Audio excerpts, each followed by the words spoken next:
बातों को बड़े ध्यान से सुनना। यदि इन बातों को तुमने ठीक से समझ लिया तो जिंदगी बड़ी आसान हो जाएगी और बुढ़ापा भी ठीक से कट जाएगा। कभी भी घर में कलह और अशांति नहीं होगी और पति पत्नी में हमेशा प्रेम बना रहेगा। सबसे पहली बात है, यदि पत्नी गलती करे तो उसे किसी के सामने नहीं डांटना चाहिए, क्योंकि इंसान गलतियों का एक पुतला है।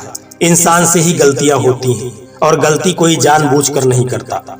हो सकता है भूल के कारण गलती हो गई हो, इसलिए कभी भी अपनी पत्नी को समाज और रिश्तेदारों के सामने नहीं डांटना चाहिए, क्योंकि वह कुछ नहीं बोलेगी नहीं, लेकिन उसका इसे बहुत दुख होगा बेटा।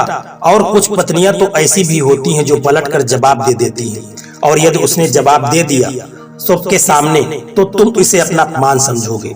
इसलिए कभी भी पत्नी को सबके सामने, समाज और रिश्तेदार के सामने डांटना नहीं चाहिए और न ही उस पर चिल्लाना चाहिए।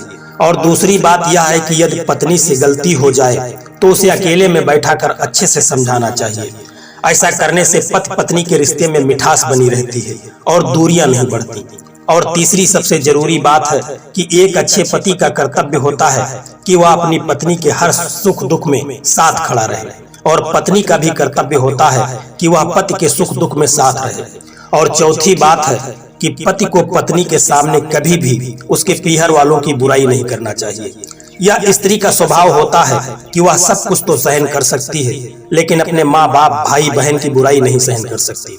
क्या पति अपने परिवार वालों की बुराई सुन सकता है? यदि नहीं तो पत्नी कैसे अपेक्षा करे कि वह अपने सामने अपने परिवार वालों की बुराई सुन सकती है।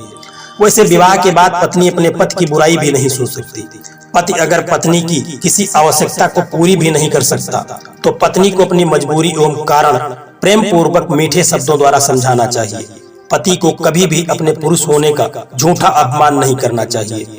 स्त्री के साथ सब समय सहयोग की भावना रखनी चाहिए एवं उसे अर्धांगिनी का दर्जा देकर सम्मान देना चाहिए। रामधन ने कहा कि बेटा, जो भी सास ससुर और पति इन 4 बातों का ध्यान रखकर इनका पालन करते हैं, उनको बुढ़ापे में कोई कष्ट नहीं होता और उनके घर में सुख शांति बनी रहती है। दोस्तों, यह वीडियो आपको कैसी लगी है कमेंट करके जरूर बताना, और वीडियो यदि आपको अच्छी लगी है तो वीडियो को एक लाइक करके चैनल को सब्सक्राइब करने की कृपा भी कर देना। जय श्री कृष्णा, राधे राधे।